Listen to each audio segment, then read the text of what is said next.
I'm delighted to introduce all of you to two water industry visionaries from the Pacific Northwest. We've chosen these two because they took a chance on installing the NPRV, in-pipe energy's pressure recovery valve. We think it's important to have them share their results to inform other utility executives interested in innovation addressing climate disruption. So I'm going to introduce them, and then I'm going to ask them a few questions, then we'll bring back Marianne and open the floor for Q&A. So first, Erik Heilma. He's the engineering manager of the Hillsboro, Oregon Water Department. Hillsboro manages the production, transmission, and distribution of potable water to a population of over 400,000 people. Erik has been managing the design and construction of water, wastewater, stormwater, energy, and architectural projects for over 25 years. And we're really excited and delighted that he's here today. George Sidu is our second panelist. He's the general manager of Skagit Public Utilities District in Mount Vernon, Washington. Skagit PUD operates the largest water system in the county, providing 9 million gallons of piped water to about 65,000 people every day. The PUD maintains over 600 miles of pipelines and has over 31 million gallons of storage volume. George has nearly 30 years of civil engineering and project management experience in both the public and private sectors. So I'm really excited that they're here today. So gentlemen, we just heard from Marianne. Let's start with the big picture, climate disruption. And I know you're not in California, but other changes are taking place. And Erik, for you, why don't we start with you? How does this translate to decisions you're making in the city of Hillsboro? Well, first off, calling me a visionary, I don't know, I deserve all of that. But I mean, it is a big deal. And of course, if you're from the Pacific Northwest, you know that a lot of people don't even think about climate change because it rains all the time, right? But we're still in drought. In any event, it really comes down to having a broad portfolio of thought on the issue, because there's direct impacts and indirect impacts, and it's all about the resiliency of the utility. So direct impacts with climate change for us were surface water supply. So we own a reservoir in partnership with several other entities, and then we lease storage in another reservoir. If those reservoirs don't fill up, then we have a supply issue. And similarly with climate change, you get things like additional forest fires. And because of those surface supplies, you can get combustion byproducts running into your water supply. You can have erosion from denuded areas in the watershed. So there's a whole host of other impacts that can directly impact your ability to supply water. But you also have to think about things like carbon offsets and doing those things you can to long-term address climate change and increase the resiliency of the utility. And a lot of times when you're talking about subtle long-term goals, it tends to be noise to a lot of people, but you just have to keep driving those things home. Thank you. So George, how do you think about climate change and this whole unpredictable environment that we're in, and we're heading toward worse? Yeah, like Erik said, in the Pacific Northwest, you don't really think of climate change because it is really wet. And so the picture behind me is a photo of our raw water reservoir. And I feel guilty because Marianne's photo showed reservoirs in California that were really low, but we are fortunate that we have a raw water reservoir, but it is fed by surface water. We fill that reservoir with snow melt and precipitation, and both of which are heavily impacted by climate change. You know, it's a different scale, but we've had 3 years of drought in the last 7 years in our region. And that's impacted how we operate this reservoir. So direct impacts, number one, is managing a reservoir this size. It's complex. You need to manage your surface water inflows. We have a secondary source, but being able to manage your inflows with your demands, you know, that's a challenge, and there's costs related to that challenge. The second direct impact for us is that if we don't get that surface water runoff into this reservoir, our secondary source is a large pumping station that pumps water from the Skagit River. It's a pump station that has 5 900 horsepower pumps that pump 5,000 gallons a minute. So we don't like to pump. It costs a lot of money. It's like Marianne said in her presentation, that's a lot of embedded energy costs into our water delivery if we turn that pump station on. So that is also an impact of climate change. We've had to run that pump station a lot more in the last 7 years. In terms of statistics, typically we spend about $260,000 a year pumping as a secondary source. But in our drought years recently, we've had to pay 30% more in energy costs just to manage our reservoir. So that's a very real impact to us and to our customers. Thanks, George. I'm really kind of curious, George, do you use the word climate change or resilience, disruption? Like when you're talking to your commission, your board, your management team, do you talk about that? The word that we use more often now is resilience. I think with the recent EPA risk and resiliency assessment, that was a big project for us and it was important to us. And so now that is how we are using that report to frame a lot of our capital projects and how we look at operational changes within our system as well. Resilience reflects your level of service. And so that's really important to us. How about you, Eric? Obviously, you're in a city that's very industrial, but that has a long history of sustainability and sort of a commitment to reducing your carbon footprint.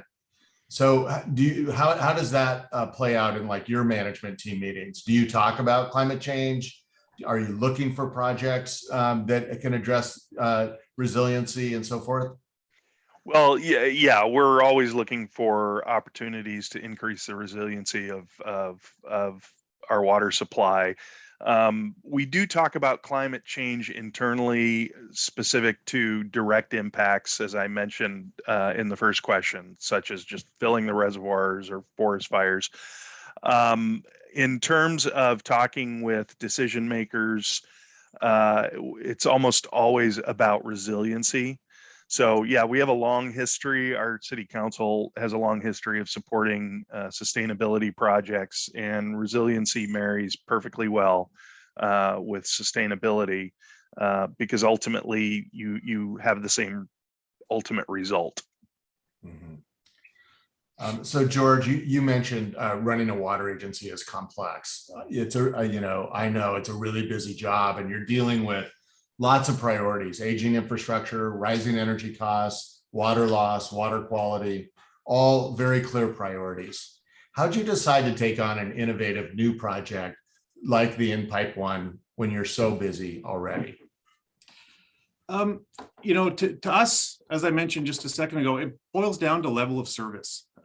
There are a lot of priorities that all utilities have to manage. And whether it's managing pressure within your system, aging infrastructure, all of those kinds of things can lead to non-revenue water and increased operational costs, disruptions. I think when you talk about innovative ways of improving your system, resiliency has to be a part of that discussion as well. You have to make resiliency a priority to keep that level of service high.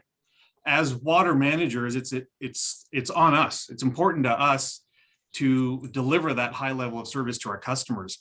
And so, resilience for us, obviously, the obvious resilience factor is seismic resilience. There's a lot of utilities that have to deal with tanks and pump stations, keep them online during emergencies. But now energy resilience is becoming an issue.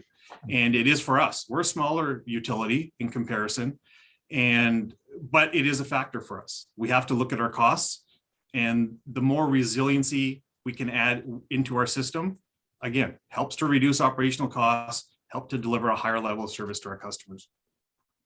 Yeah. So we ended up working with each of you. Eric, you were the first to install in-pipes NPRV within your system. In case listeners aren't aware of it, the NPRV is a first of its kind recovery valve. It sits alongside an existing control valve and converts the flow of water into renewable energy. It also provides real-time digital data to track water loss and energy recovery. So how did you decide, Erik, to take on a project like this? Well, unfortunately, I was not working for the city of Hillsboro when they undertook the project, but I mean, one, you guys made it easy. And since the Hillsboro City Council has a history of supporting sustainability projects, doing things like this is a no-brainer for our city council. If the bottom line and end result meet your financial as well as your social goals, it's a pretty easy decision. So George, I know you and your team really wanted to be the first, and you are the first in Washington. So how did you decide to prioritize the NPRV? What was it about it that made sense for Skagit PUD?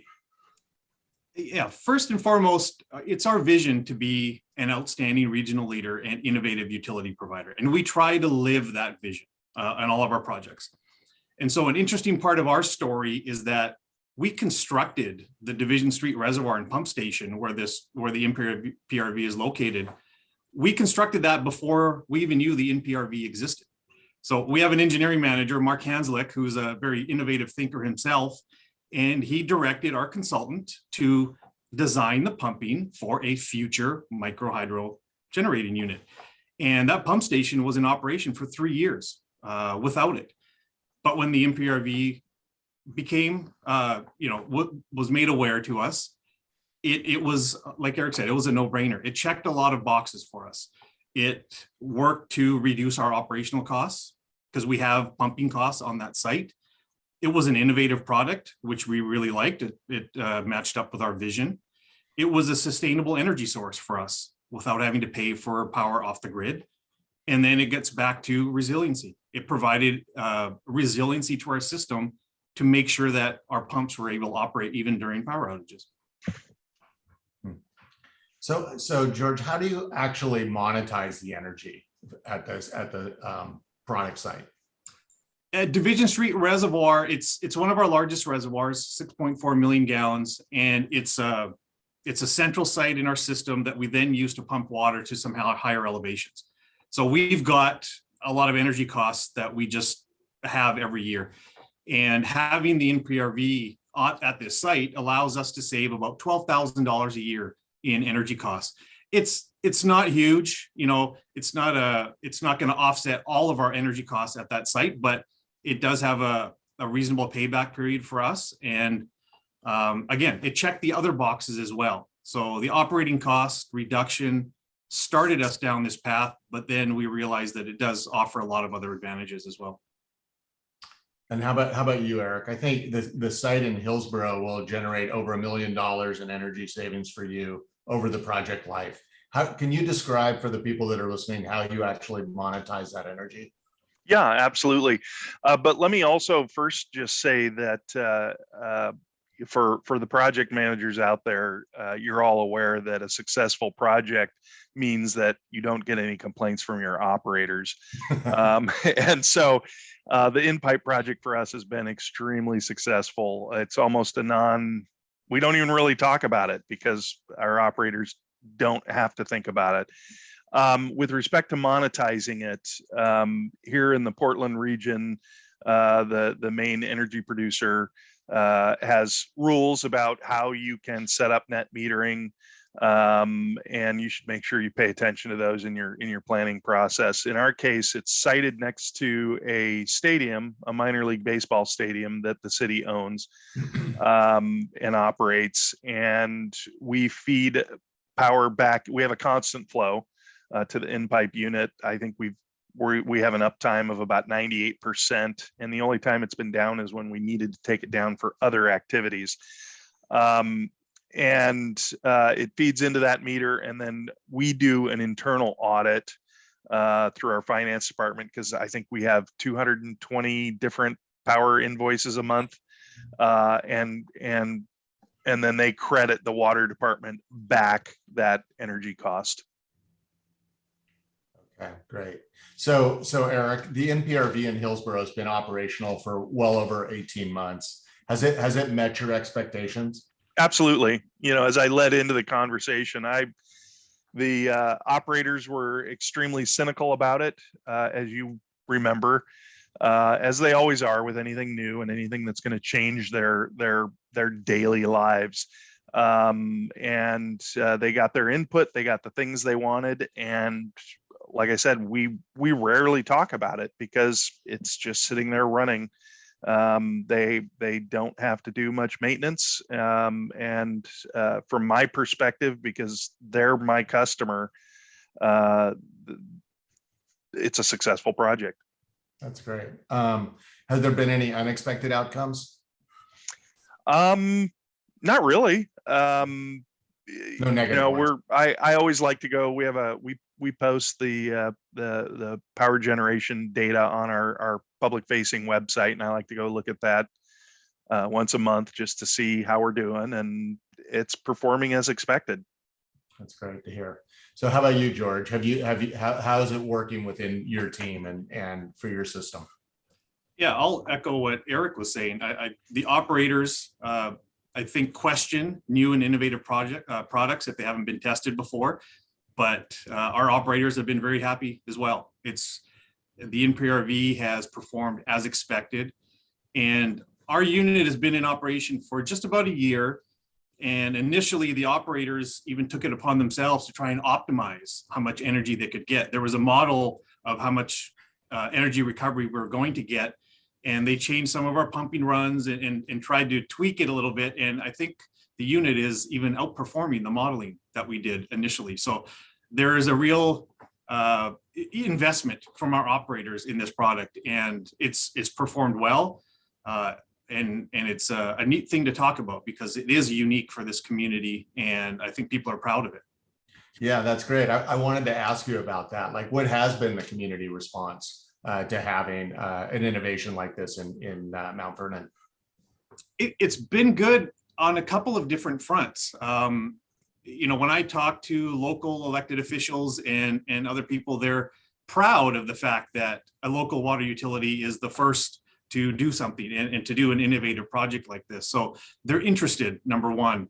And then next, the conversation shifts to, well, where else can we do this?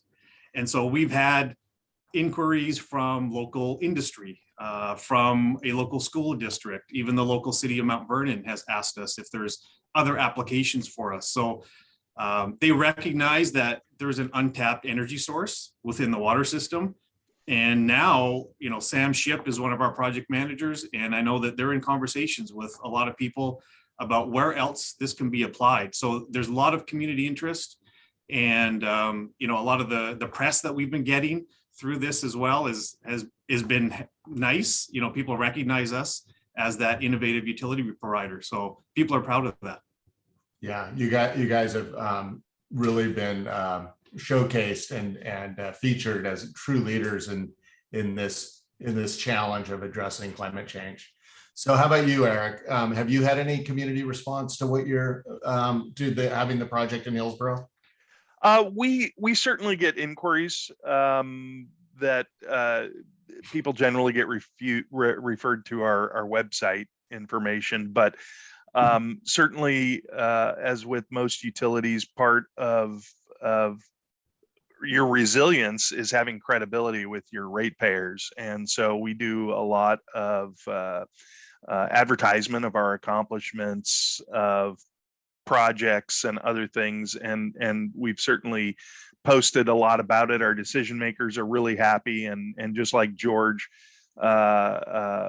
the next question is, where else can we do it? In fact, I'm due to provide a white paper to one of our assistant city managers about where else we can add in pipe. So it's positive when people ask about it.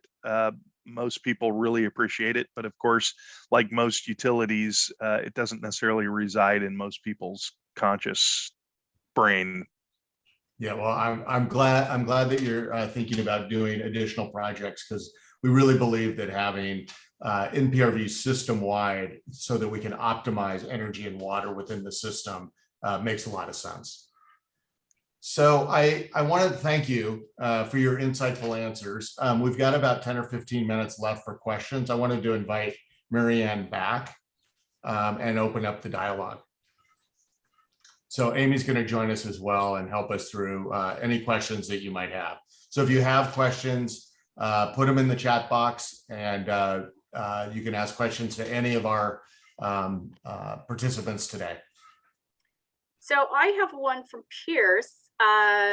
It is, let's see, with oil prices on the rise over the last year and more severely recently, I imagine energy savings have increased, and that's verbatim. Anybody want to take on the energy costs? I would assume that that statement is correct, Pierce. The challenge is that the utility companies don't do a great job of documenting your net electricity usage along with cost. I think it's in their best interest to kind of keep some things in their back pocket so they're not overpaying for net energy provision. So I don't have an actual answer for you because our internal audit is just about crediting energy production back to the utility as opposed to how much savings we're achieving. Yeah, and I would add to that. I would think that with the prices going up for fossil fuels, I mean, oil is now very expensive. So it depends on how your electricity is generated in your area. If it's generated from fossil fuel sources versus renewables. California right now has got a lot of renewable energy supply, but not everybody does. So if you're reliant on fossil fuels, your energy costs are going to go up at the utility. So the desire to save that energy is going to only intensify. I have a funny Sorry, question. George. They want to know if we paid you. Oh. The answer is no. Here's another one. If you could, you talked about it, so maybe that question's been answered, but if you could, would you install more? Would you recommend that people would install more than one at a time? Or is that pretty, would that have been more efficient, or what would you recommend? For us, we did a study about 11 years ago to look at micro generating potential within our system. And we had some sites. Nothing came of that until recently with the NPRV, but we still are looking at those sites again. Our challenge is that we're not the electric provider in our community. And so the net metering issue and where we can install them is a whole separate discussion with our local power provider. And so we need to get that straightened away, because we do have a desire to put in some more, because this can be beneficial to not just us, but other local partners that we have. So we need to get over that hurdle of the local power provider. But if and when we do that, I'll say when, not if, I think we have a lot of potential locally. I would just add that initially, until your operations staff are comfortable, probably one is a good start. But I can say with confidence now that if I proposed a laundry list of installations, it would just be another project for them. And so if we had the locations and the time and money to make 2 or 3 of them happen at a time, it would not be that big of a deal. It's pretty simple stuff, actually. And Greg, you might want to talk about the analysis that you offer to utilities as to in-pipe suitability. Thank you. That was a question. How do you get started? Yeah, you get started by the amount of energy that we can produce is a function of the hydraulics. So it's flow and pressure at a given time. And so what we have to do is we have to collect data at a particular location on what the flow and pressure is. And if you can provide us that data, then we can give you what we call a hydraulic analysis and potential energy assessment. And we offer that for free. We do it system-wide, so as many site locations as you're curious about or thinking about, we have the tools and the staff who's really motivated to look at this data and help see if the NPRV can be a solution for you. And the economic assessment as well?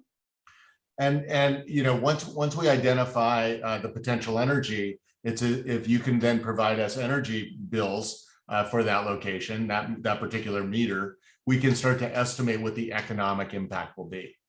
And we have 10 steps that we call is our process for doing a successful project. And so step 1 is this hydraulic and potential energy assessment. Step 2 is an economic assessment. Step 3 is a site visit, so that we can really see what the economics are and the opportunity for the water utility to deploy the system. And we do all that for free. And we do most of the heavy lifting so that your staff, who we know is really, really busy and has other priorities, but may still really be interested in building a more resilient system.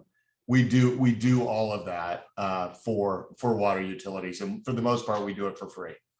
Hey, Greg, one thing that you failed to mention that I think really should open people's eyes is, at least in Oregon, and I think most states have similar programs, but because of the subsidies provided by multiple agencies for us on our in-pipe project, the cost to the city of Hillsboro was about 25 to 30% of the total project cost. So the return period and financial feasibility were just very easy. Yeah, I mean, that's a good point, Eric. I mean, I think we all know that billions and billions and billions and billions, almost trillions of dollars is flowing into energy and water infrastructure.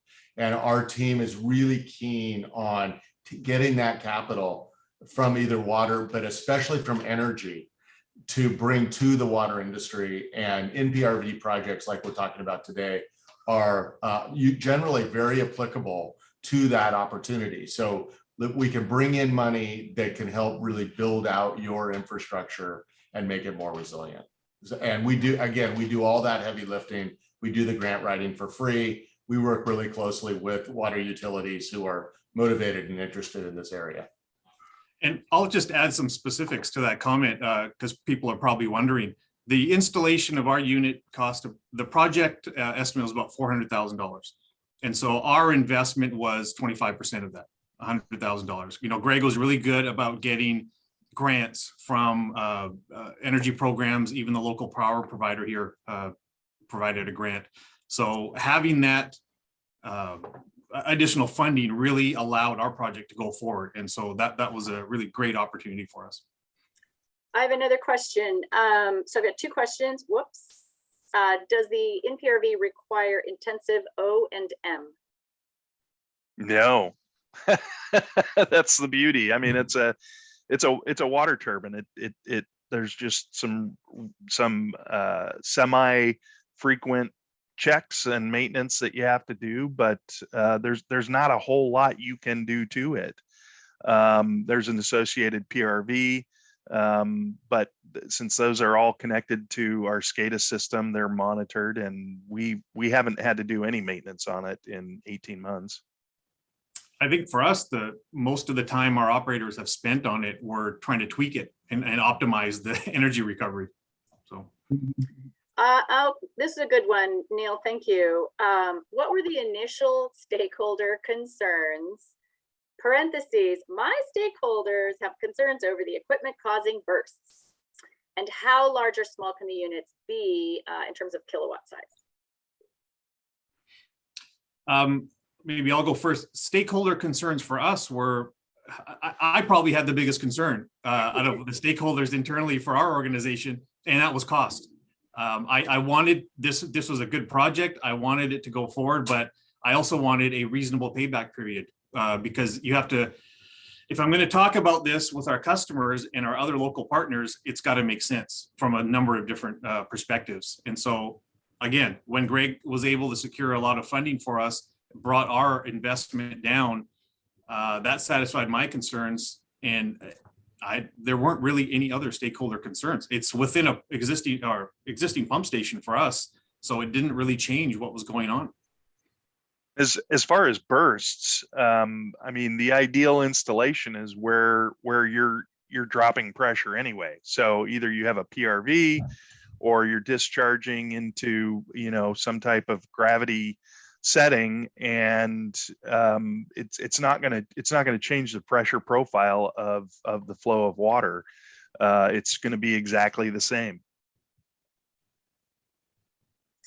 Stakeholder concerns, Marianne, just elaborate a little bit. So stakeholders are, you know, if you're in the middle, let's say you've got board members and your general manager, and then the engineers who work for you.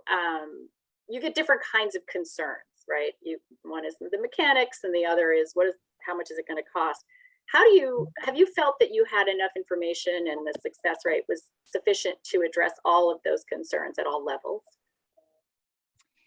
So in addition to working for water utilities at the retail and wholesale level, I also was a sitting board member of a water utility. And that was the most useful and instructive role to be in, because I saw how those decisions get made at the board level.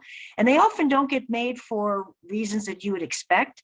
I tried to sell my board on installing more energy efficient pumps. And they said, well, you know, that's not going to appeal to our customers. You know, ribbon cuttings are much more sexy and interesting. And cost is always an issue at the board, always an issue. So that's why I think this product, I think, you know, deals with a lot of those issues. Stakeholders who come to board meetings are always concerned about how this is going to impact their water rate. And water rates have been steadily going up over the past several decades. They stayed relatively flat for a long time because growth helps subsidize the cost of the system. But many communities are not growing, they're actually shrinking in some places. And so costs for water deliveries are going up. And that's the big concern that we see in most stakeholders. So I would agree with what's already been said about, you know, cost is always the most primary consideration for consumers. So someone just said, are you saying that you help find funding? Yes, we start that at the very beginning. We are very passionate and capable of finding funding to do these projects and to do most of the heavy lifting that's required for these projects. And it's been really gratifying that even the electric utilities are very excited about what InPipe is doing. They're kind of worn out on solar projects. And so again, they want to be innovative too. And so we've had a really good response from water utilities interested in participating in these projects as well. So there is a lot of capital. There's a lot of different ways that these projects, the economics for these projects can happen. There's incentives as well as grants, and we do all that work for you. And Greg, you should also, I think what people need to know is, you know, these, as with most energy projects, it really does require a partnership, not just of the provider like InPipe and the owner, but great organizations, in Hillsboro's case, the Energy Trust of Oregon, which have subject matter experts, financial experts, and they play a big part in helping facilitate these kinds of projects. Yeah, I mean, InPipe is truly at the nexus of energy and water. So it can be complicated and it can be expensive. And we just try to demystify all of that. We try to keep it simple. We try to bring in the right partners and make this as easy as it can be for the water utilities.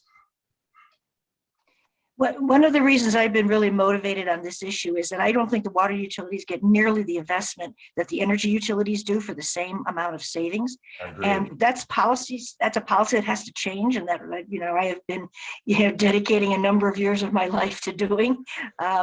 Testified before Congress, begging them to recognize the role that water utilities play in this energy water, you know, connection.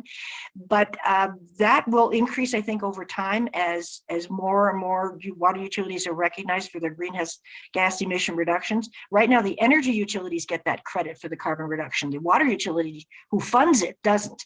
And those are things that I think are going to change on the national stage and the state stages everywhere.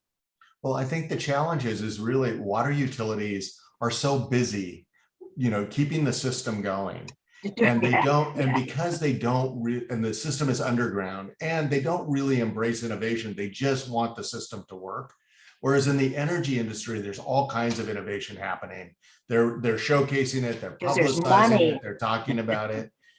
That's what we need to do. Yeah. And that's why it's so great that Erik and George have been willing to step out and say, this is important. We want to be leaders. We need to change the way we were thinking in the water industry. And here's an example.